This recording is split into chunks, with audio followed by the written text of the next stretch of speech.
Swayam Prabha. Digital India. Educated India.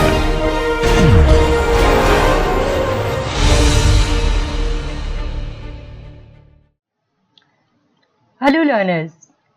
Today we are back with our microeconomics and applications course, and we are in the unit 2 right now, and today will be our 5th lecture of this unit.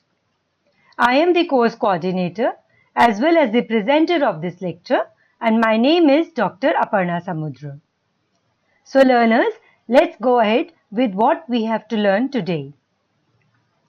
Let us see the learning objectives of today's lecture.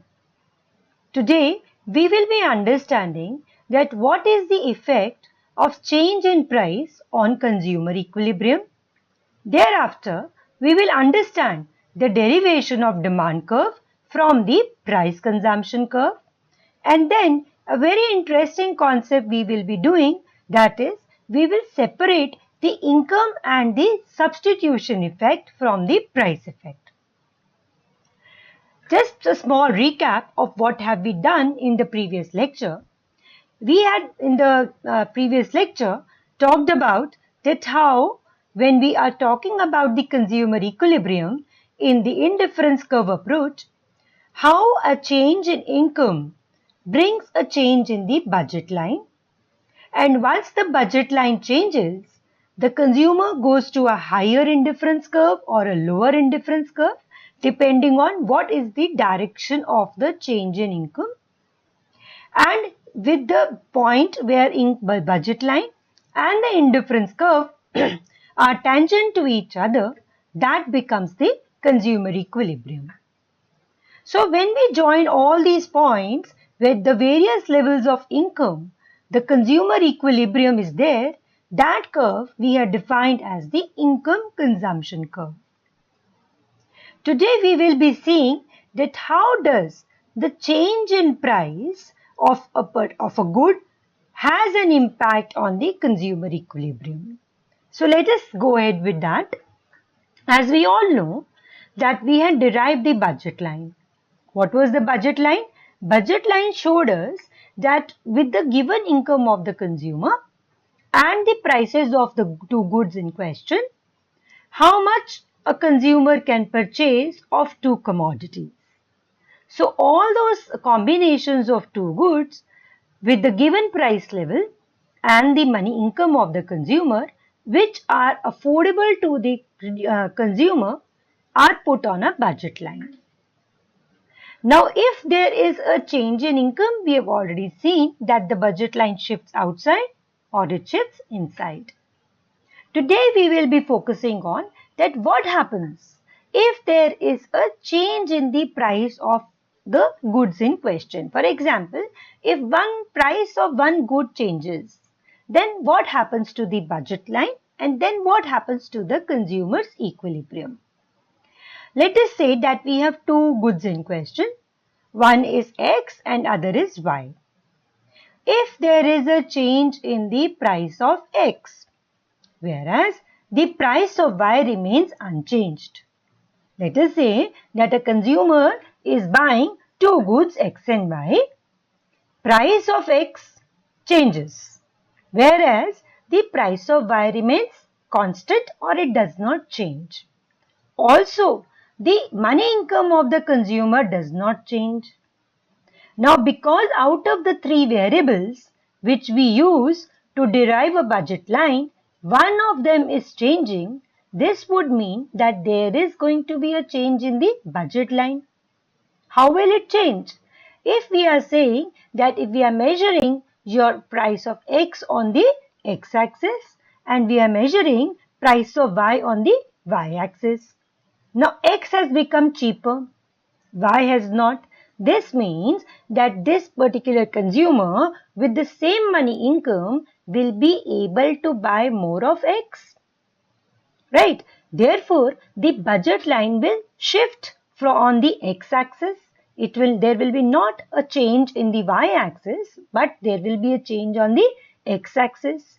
Since it has become cheaper, this particular budget line will shift on the X-axis outside, whereas it will not change from the y-axis. So there will be a rotation which we will see in the x-axis, keeping the point of y-axis as constant. On the other hand, if x becomes expensive, this consumer will be able to buy less of x with the same money income. So this budget line will now again shift only on the x-axis. The point will change only on the x-axis and it will shift inwards. So a change in price of either x or y will bring a change in the budget line, because with the change in price of the good, the relative price of one has become less than the other. So the consumer may be able to buy more or less of it. When we are talking about a shift in the budget line, or because a rotation in the budget line, because one of the goods has become cheaper, definitely there is going to be a change in the consumer satisfaction also, because he may be buying more of X now.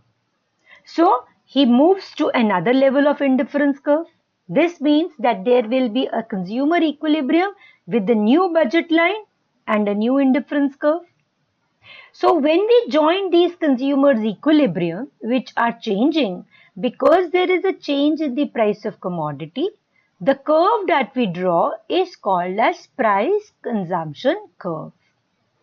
As we had done in the previous lecture, with the change in income, we had got a new consumer equilibrium. So when there are multiple changes in income, you have multiple consumer equilibrium.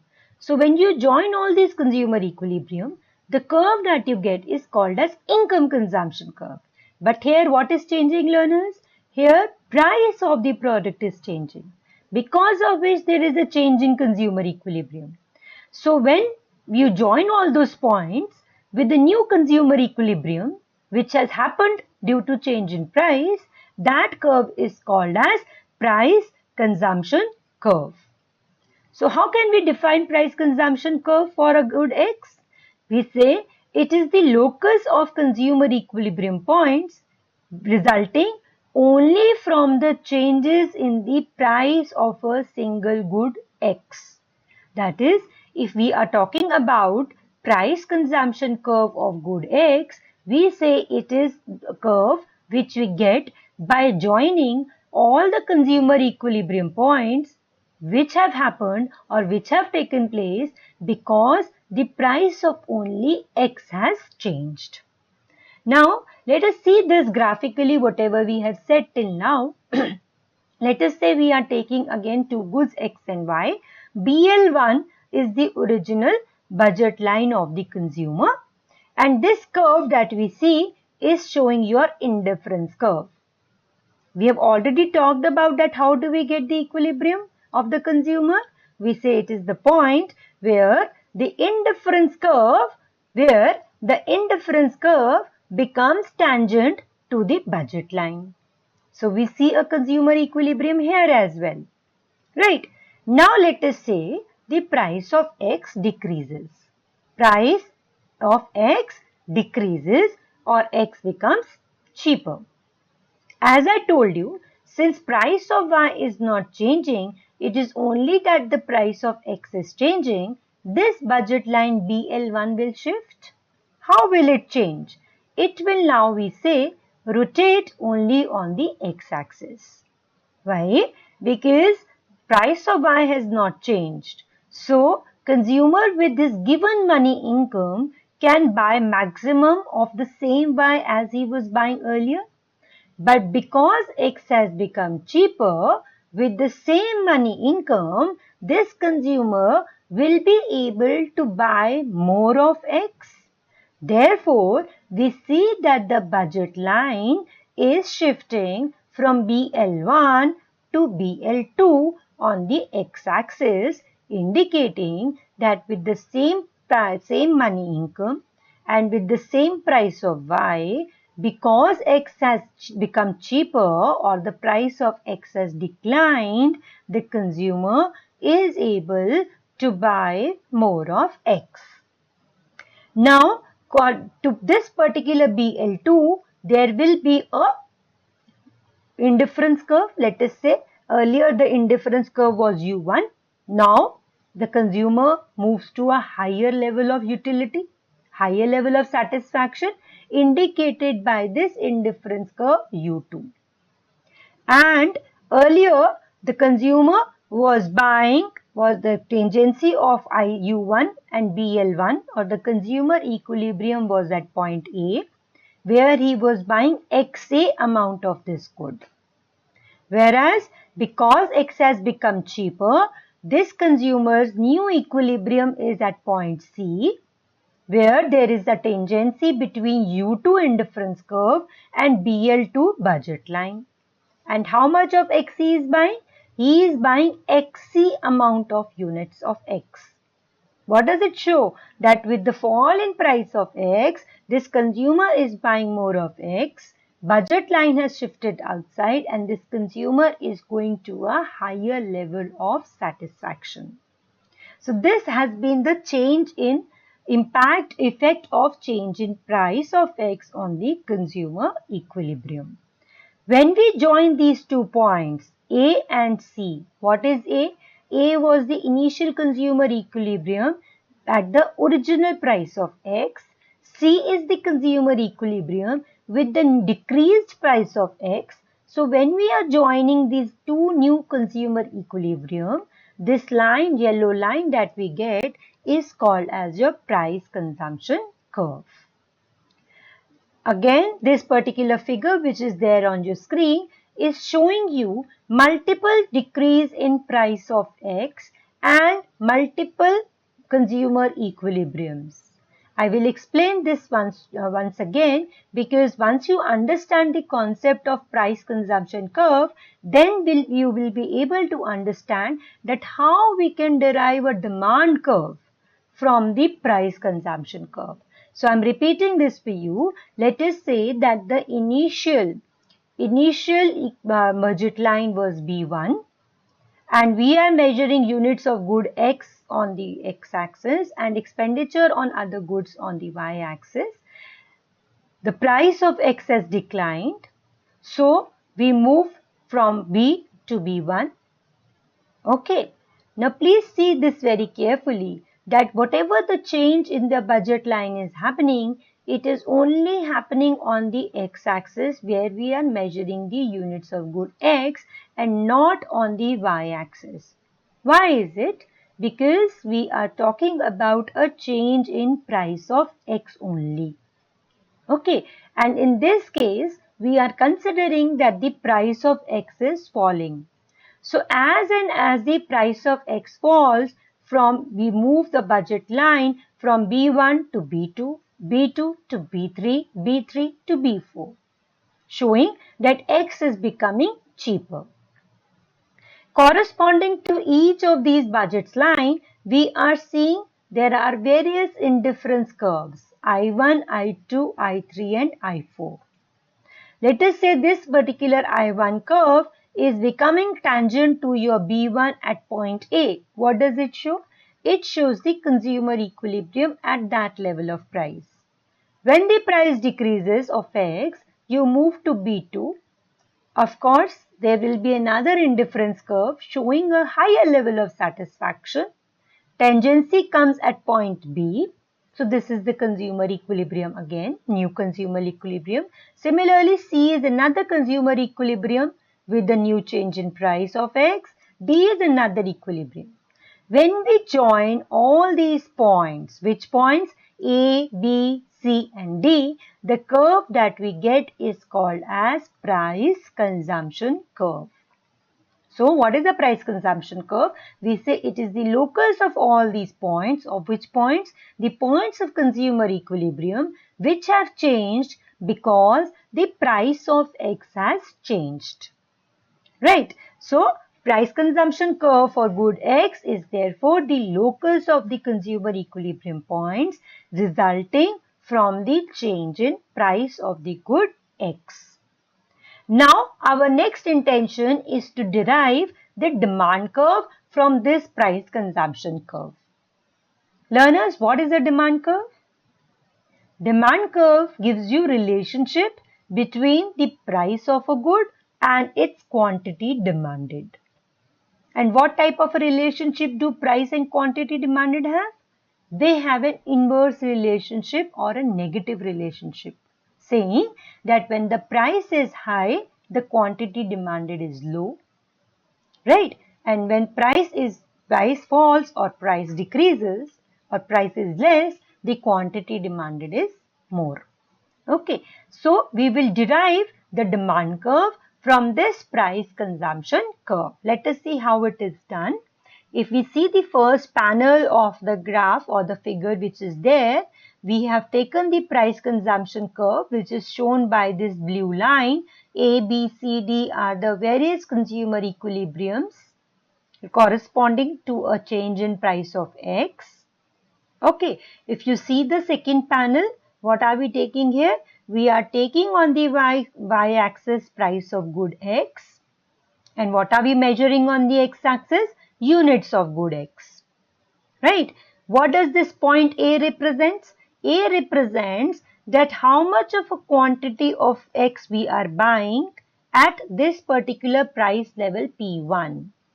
That is, when the price is P1, this dotted line, if you see, from point A in the figure which is given on the up is going down to the another figure which is represented. This Q1 is the amount of goods which are being purchased of X at price of P1. Let us say price falls from P1 to P2. Therefore, the budget line shifts from B1 to B2.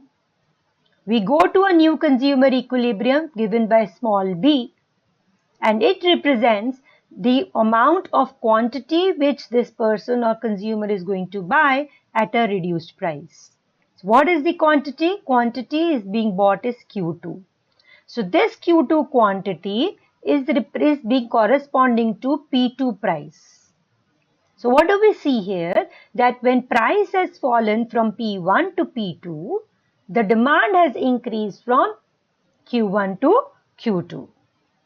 Similarly, we get these points, point C and point D, showing a further fall in the price to P3 and P4, leading to an increasing quantity from Q3 to Q4.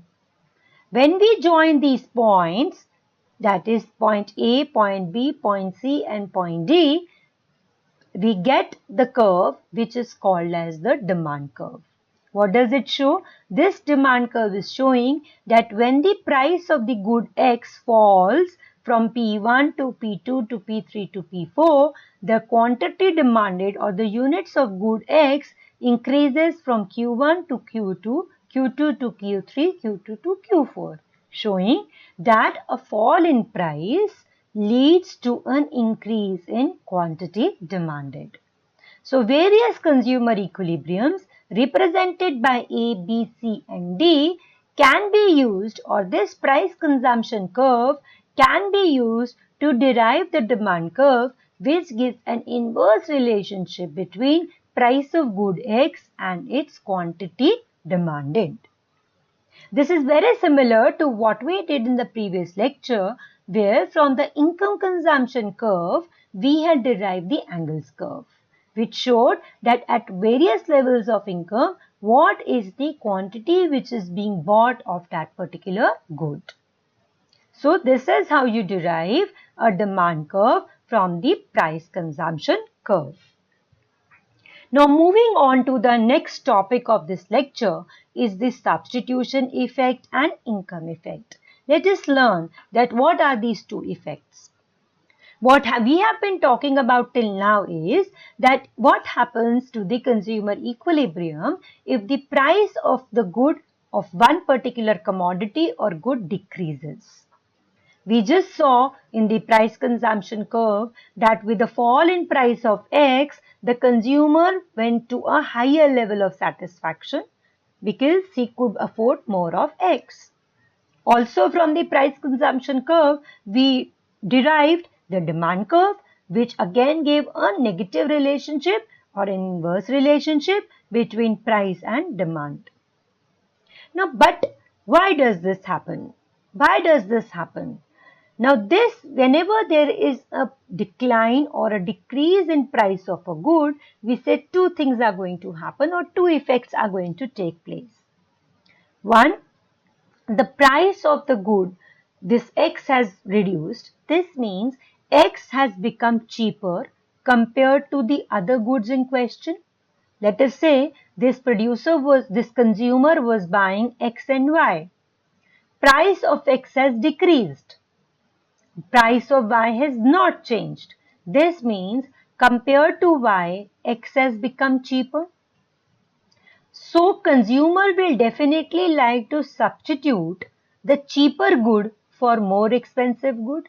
He would like to buy more of the cheaper good and less of the expensive good, as long as he is getting the same level of satisfaction or maybe a higher level of satisfaction also.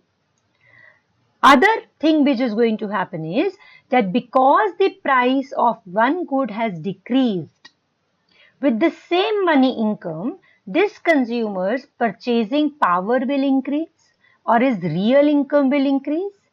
For example, I am saying that you had 10 rupees in hand and you were buying a product X, the price of which was 5 rupees. You had how much money income? You had a money income of 10 rupees. You were buying a commodity, the price of which was 5 rupees. How many units of this particular good we could buy? We could buy 2 units of this good, that is 10 divided by 5. Price of that good was 5 rupees. Income in hand was 10 rupees. So 10 divided by 5, the consumer could buy 2 units of this good. Okay, now let us say the price of this good declines from 5 to, let us say, 2 rupees now. Your money income is 10 rupees. You still have that 10 rupee note in with you. But earlier, something which was for 5 rupees per unit is now available for 2 rupees per unit. What will happen? This means that with the same 10 rupees, you can buy more. How many units can you buy now? 10 divided by price, that is 2, is equal to 5 units. So earlier you were buying how many units? 2. You are now buying 5 units. Your capacity to buy the same good has increased. Your ability to buy has increased, even though your money income has not increased. So what we say is, whenever there is a fall in price, there is an increase in the purchasing power. You have a greater ability to buy. Your real income increases. In otherwise, what you can say is that this is very similar to an increase in income. Your purchasing power has increased means you have greater ability to buy. Why has this happened? Because there has been a decrease in the price of good. So your income will increase. These two effects are called as substitution effect and income effect. So two things have taken place whenever there is a fall in price of good. One, people will substitute cheaper good. They will buy more of cheaper good rather than buying the expensive good. Second thing, because the price of the good has fallen, it has decreased, the purchasing power of the consumer has increased even though his money income has not changed. So these two effects we will talk about. One is called as substitution effect and other is called as income effect. Let me explain to you what is substitution effect. As we just told you, if the price of X has reduced, it has fallen, and everything else is constant. What other things are constant? The price of Y is the same, money income is the same, maybe your taste and preferences are the same. If price of X has fallen, this particular good X will become relatively cheaper to the other good Y, because price has not changed. It is only the price of X which has reduced. Therefore, compared to Y, X has become cheaper. This change in the relative prices causes the consumer to adjust his or her consumption basket. Yes or no? Because you were buying two goods X and Y. One good has become cheaper. The price of other has remained constant. Automatically, as a rational consumer who likes more, he prefers more than less, he will adjust his consumption basket to have more of what? He will like to have more of X. This effect is called as the substitution effect. That is, when the price of a good falls, the consumer would like to buy the cheaper commodity more than the expensive commodity, and this will bring a change in his or her consumption basket, and this effect is called as substitution effect. Learners always keep note of the fact that substitution effect is always negative. Whatever type of good it is in question, whether it is a normal good, whether it is an inferior good, the substitution effect will always be negative, meaning to say that a fall in price results in the increase in the quantity demanded.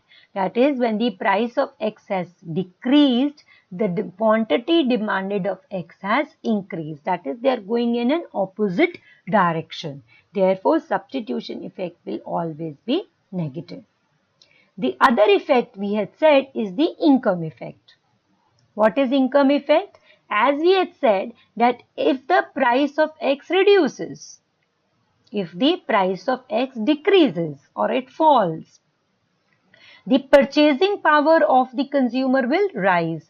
With the same money income, with the less decreased price of X, the consumer will be able to buy more of X, because this means the purchasing power of the consumer has increased.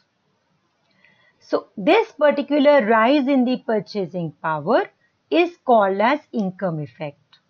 If we want to understand what is income effect, we say income effect can be defined as the change in the quantity of the commodity demanded due to change in its price given the money income as constant.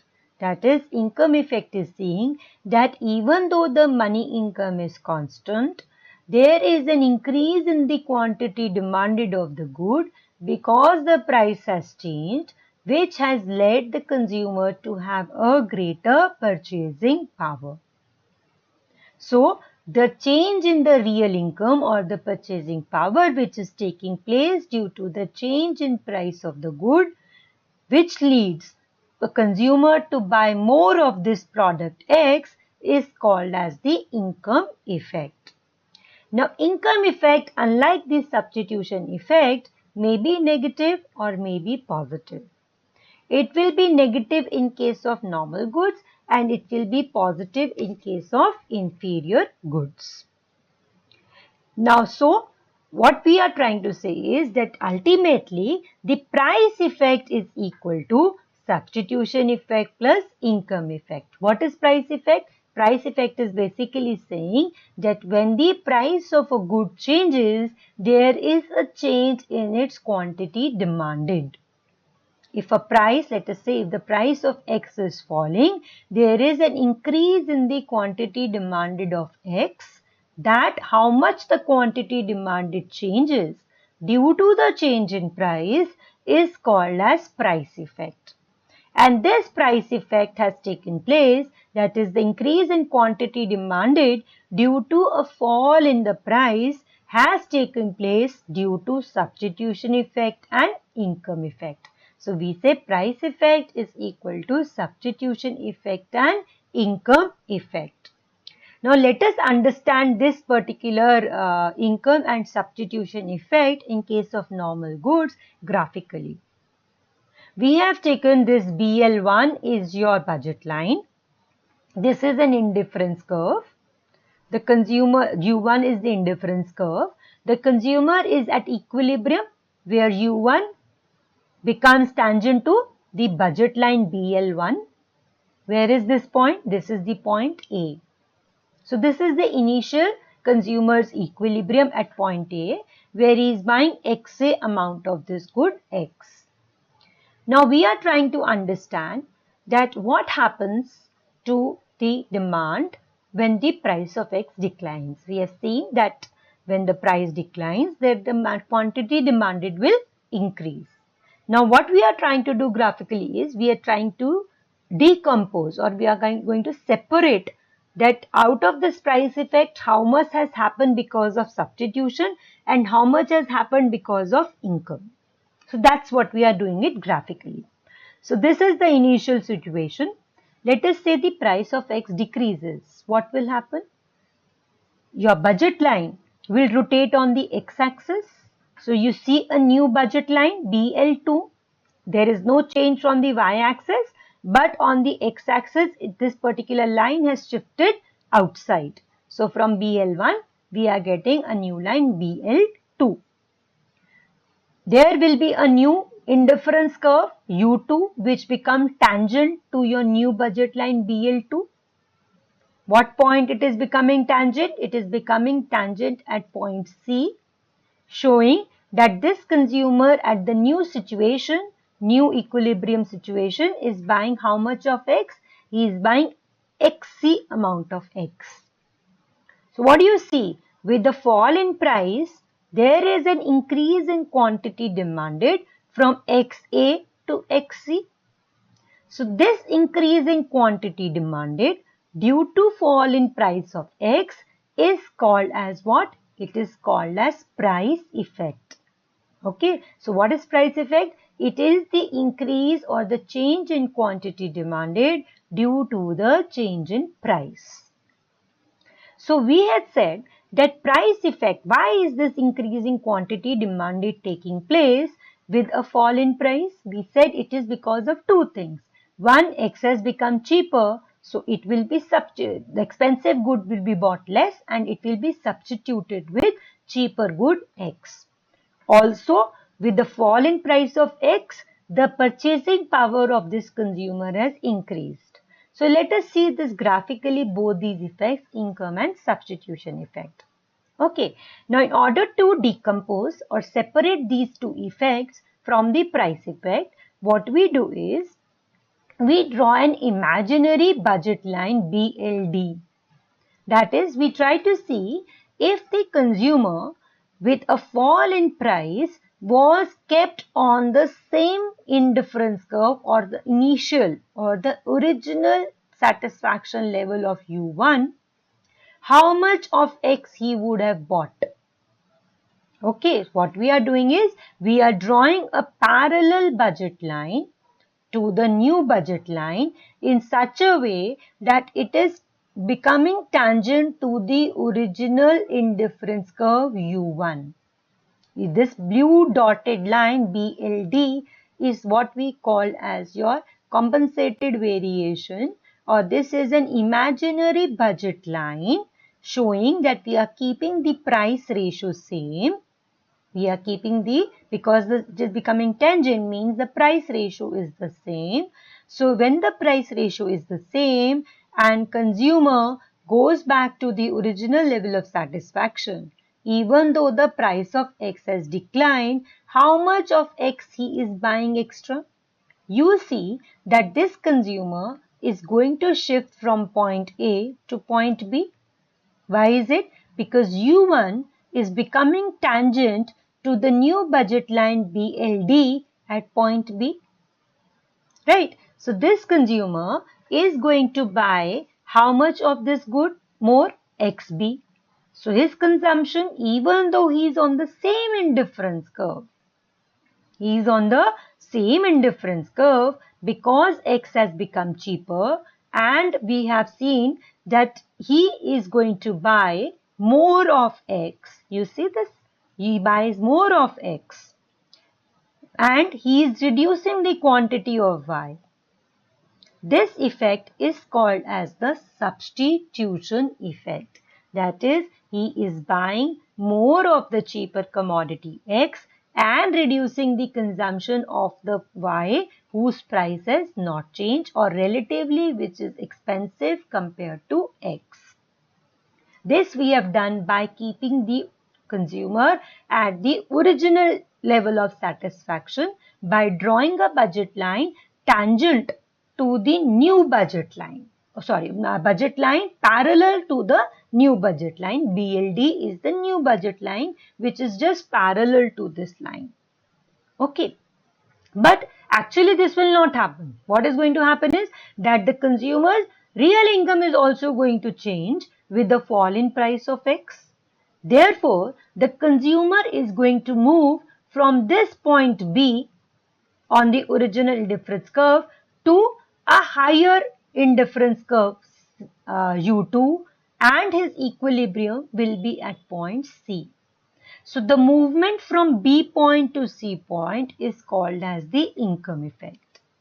Whereas what we had seen in the price effect, we had seen that with the fall in price of X, the original quantity demanded was XA, but the new quantity demanded now is XC. So there is an increase in quantity demanded of X from XA to XC. But we wanted to know that how much of this has happened because of substitution and because of income.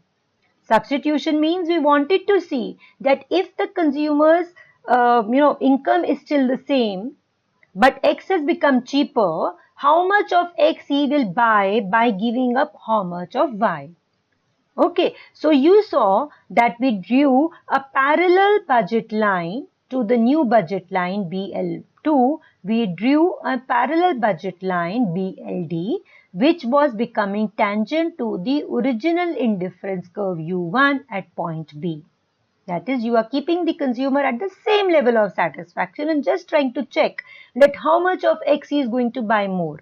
So we see that he comes to this point of B where he is buying XB amount of commodity X whose price has declined. So this movement from XA point to XB or from A to B on the indifference curve U1 is called as the substitution effect. Now, when we relax this particular analysis and assumption, and we say in actual reality, with the fall in price of X, the real income of the consumer has increased. So definitely he is going to go to a higher level of satisfaction where he may be buying more of X, of course, but maybe some different amount of Y also. So he goes to a higher level of satisfaction at U2. U2 is becoming tangent to the new budget line BL2 at point C. And at point C, how much was he buying? XC amount of goods. So the movement from XB to XC, or from the movement from point B of U1 to point C of U2 is called as income effect. So the total price effect is now divided into income effect and substitution effect. So let us do a small quiz to understand whatever we have done today. What is price effect, learners? Is it income effect minus substitution effect? Is it substitution effect minus income effect? Is it income effect plus substitution effect? Or is it income effect plus substitution effect minus negative effects? What is price effect? Price effect is, answer is C, saying that price effect is income effect plus substitution effect. Similarly, just tell me whether these statements are true or are they false. Price consumption curve is the demand curve. Is it so?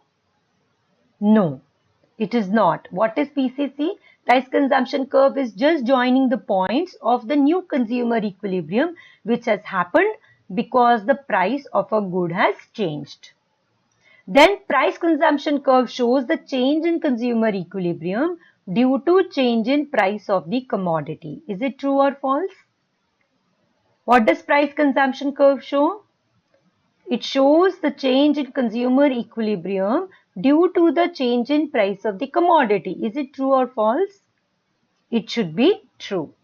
So that's a small recap of whatever we learned in this particular lecture. Let me summarize whatever we did today for you. We talked about what is price consumption curve. We had said it is the locus of all the consumer equilibrium.